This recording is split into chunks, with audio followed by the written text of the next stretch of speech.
शाही संघटनातर्फे light house मार्फत मी एक कार्यक्रम आयोजित केला होता, नोकरी मेळावा चिंचवडमध्ये.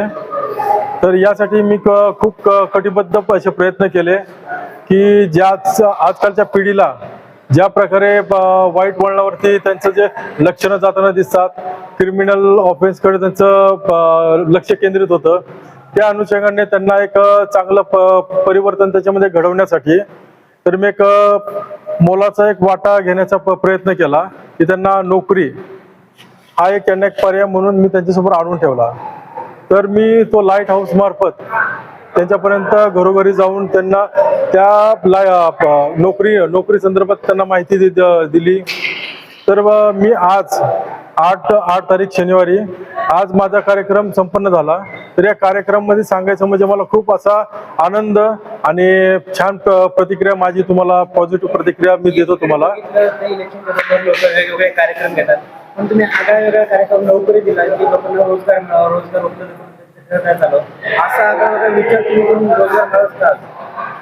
कारण का तर आता तुम्ही बघाल आज कोणी कुठल्याही भरपूर प्रकारचे कार्यक्रम घेतात. दिवाळी आली फराळाचा कार्यक्रम घेतात, कुठला कार्यक्रम आला तर त्या अनुषंगाने भरपूर सामाजिक कार्यकर्ते किंवा युवा नेते कार्यक्रम घेत असतात. पण मला हा कार्यक्रम उचित का वाटला की मी आज पाहिलं की बाबा आज ज्या प्रकारे क्रिमिनल गोष्टी घडत चाललेल्या आहेत आणि जी आपली आजची जनरेशन जी वाया चाललेली आहे असंच म्हणता येईल, ज्या पद्धतीने वाया चाललेली आहे.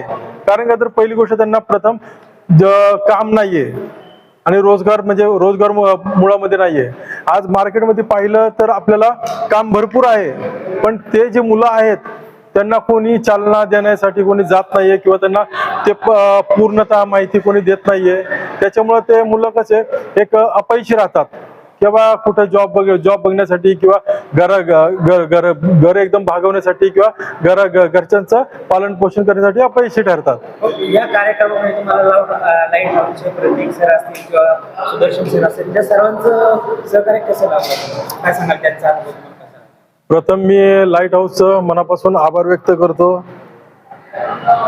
प्रतीक वाघमारे यांचं खूप मनापासून आभार करतो. कारण जर यांना मी प्रथमतः भेटलो की मला काहीतरी नवीन करायचंय आजकालच्या पिढीसाठी, तर त्यांनी मला हे एक याची आयडिया दिली की बाबा आपण नोकरी मेळावा घेऊ शकतो. बाबा आमचं एक लाईट हाऊस आहे आणि त्याच्यामार्फत आपण इतर बेरोजगारांना आपण नोकरी मिळवून देऊ शकतो. मग त्यांनी मला सुदर्शन सरांशी भेटवलं. सुदर्शनांचा एवढा छान रिस्पॉन्स मला आला की अप्रतिम. त्याच्याबद्दल बोलणं खरंच खूप कमी पडेल की त्यांनी मला पूर्ण छोट्या गोष्टीपासून ते मोठ्या गोष्टीपर्यंत पूर्णपणे सपोर्ट केला. माझ्या काही स्लम एरियामध्ये ते स्वतः येऊन व्हिजिट केले, डोर टू डोर लोकांना सांगितलं, माहिती सांगितली प्रत्येक गोष्टीची की नोकऱ्या कशा कशा पद्धतीच्या आहेत. याच्यामध्ये नोंदणी किती लोकांची झाली होती? तरी बघितलं आपण तर या अभियानामध्ये एकूण कालपर्यंतचा आपण आकडा पाहिला तर 1000च्या पुढे हा आकडा गेलेला आहे. आणि या उपक्रमामध्ये कोणत्या कंपनी सहभागी झाल्या? तरी बघायला गेलं तर बघा, मी आता तुम्हाला सांगतो की आम्ही भरपूर प्रकारच्या कंपनी लाईट हाऊस मार्फत आणल्या होत्या आणि त्या फिजिकली थांबल्या. त्यांनी काही मुलांना सिलेक्ट केलं, जॉबला पण त्यांनी ऑफर लेटर दिलेले आहेत. तसं बघितलं तर आपण RFC आर्को कंपनी आहे, फायनान्शियल कंपनी आहे, आर्म इंडियन कंपनी आहे, HR1 कंपनी आहे की ते HR1 मार्फत त्यांचे कंपनी आहेत, त्यांच्यामध्ये रिक्रूट करतात. टाटा मोटर्स आहे, यशस्वी ग्रुप आहे, ऑटो शाईन ग्रुप आहे, वेस्ट साइड ग्रुप आहे, स्टार ब्रोझन म्हणून आहे, डीमार्ट आहे, KGF आहे, सूर्या स्ट्रीट लाईट आहे, हाऊस किलिंग सोडेक्सो हाऊसकीपिंगचा एक मोठा प्रकल्प घेतला होता, तो आपण घेतला होता. BVG मध्ये सुद्धा आपण BVG माणसं हायर केली होती, HR लोक त्यांना बोलवलं होतं.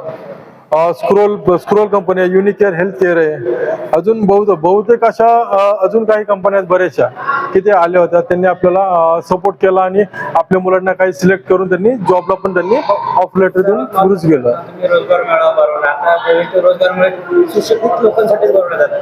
पण तुम्ही ज्या एरियामध्ये वावरता, ज्या परिसरामध्ये राहता, त्या एरियामध्ये राहता, त्याचे अशिक्षित लोक आहेत, त्यांच्यासाठी दुसरे काही कामापासून जॉब हा चांगला प्रश्न आहे की मी आता ज्या क्षेत्रामध्ये कार्यरत आहे तर त्या क्षेत्रामध्ये आपण झोपडपट्टी म्हणतो, स्लम एरिया. तर या अनुषंगाने त्या कॅटेगरीमध्ये जे मुलं असतात तर त्यांना आपण कॅटेगरीमध्ये गणू शकत नाही किंवा त्यांना आपण एक वाईट अशा गोष्टीमध्ये बोलू शकत नाही, कारण परिस्थितीनुसार ते मुलं तशी वागतात. पण याच्यामध्ये पण काय आहे की त्यांचं एज्युकेशन पूर्णपणे झालेलं नसल्यामुळं तर त्यांना एक चांगल्या प्रकारचा जॉब मिळत नाहीये आणि ते खूप प्रयत्न करतात. स्लम एरियातली मुलं खूप प्रयत्न करतात पण त्यांना हताशा मिळते, कारण की तर योग्य तो त्यांना एक मार्गदर्शन नसतं कशा पद्धतीने जॉब त्यांना मिळेल वगैरे. तर त्यांना आपण हाऊसकीपिंग, पहिली गोष्ट की बाबा जो मुलगा 4थीच्या अलीकडे शिकलेला आहे त्यासाठी आपण हाऊसकीपिंगचा जॉब ऑफर केला होता. जो मुलगा 10वी पर्यंत शिकलेला आहे त्याला मॅन्युफॅक्चरिंग मध्ये, असेंब्ली मध्ये वगैरे आपण त्यांना जॉब ऑफर केली होती. तसंच आपण बघितलं 12वीच्या पुढे गेला मुलगा रिटेल इंडस्ट्री आहे, झुडिओ झालं, आपलं डीमार्ट झालं, स्टार बाजार झालं, KGF झालं. अशा प्रकारे आपण कंपन्या बोलवल्या होत्या. तर त्यांनी त्यांच्यासाठी खूप मोठे प्रयत्न करेन. त्याच्यामध्ये मी आभारी आहे की माझी काही मुलं त्याच्यामध्ये सिलेक्ट झाली आणि कामाला पण रुजू लागली. ते जे मुलं सिलेक्ट झाले त्यांचा तुम्ही सत्कार काय उपयोग घेणार त्याचे आले त्यांना काम लागले? प्रथमतः त्या मुलांचा मी सत्कार करणारच आहे. प्रथम त्यांना पहिलं कामावरती थोडंसं जाऊ द्या, त्यांना पहिला दिवस बघू द्या, त्यांना पण विश्वास वाटू द्या की बाबा आज माननीय सचिन अरुण दोनगव यांनी एवढे मोठे फ्लेक्स लावले तर हे खरं आहे का, काय का खोटं आहे, काय बोलत असतात विरोधक असो किंवा कोणी असो बोलत असतात. पण आपण त्यांच्याकडे लक्ष न देता मुलांना आज आपण जॉबची ऑफर दिली, सिलेक्ट केलं, जॉबला मुलगा जाईल, उद्या जाईल, परवा जाईल, त्याला खूप आनंद वाटेल, तेव्हाच आपण त्याच्याकडे जाऊ, तो स्वतःहून येईल माझ्याकडे. तेव्हाच आपण त्यांचा सत्कार करू, लोकांना 4 मुलांना सांगू की कशा प्रकारे आपण कामाला लावलं, कशा प्रकारे तो सुधारलेला आहे, त्याची इथून पुढची पिढी जनरेशन कशी सुधारेल त्याला बघून याची आपण शिकून लोकांना देऊ, याच्यासाठी आपण आवाहन करू लोकांना. इथून पुढे नोकरीसाठी लाईट हाऊस सोबत तुम्ही जुळणार जाल का? त्यांना नोकरीच्या आवश्यकता लाईट हाऊसच्या माध्यमातून काम सुरूच राहणार आहे का बंद करणार?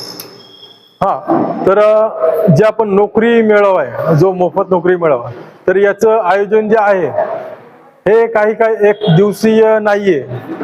तर मला याच्यामधून खूप मोठी शिकवण मिळाली आहे तेव्हा खरंच की काही खूप बेरोजगार लोक आहेत की ते खूप उशिरा आले. माझा कार्यक्रम संपला 4 वाजता, तर 4 वाजेपर्यंत वेळ दिला होता, पण त्याच्यामध्ये भरपूर लोकांचा वेळ चुकला आणि आता एवढी पाहायला भेटते गर्दी की आता गर्दी भेटते त्यांची.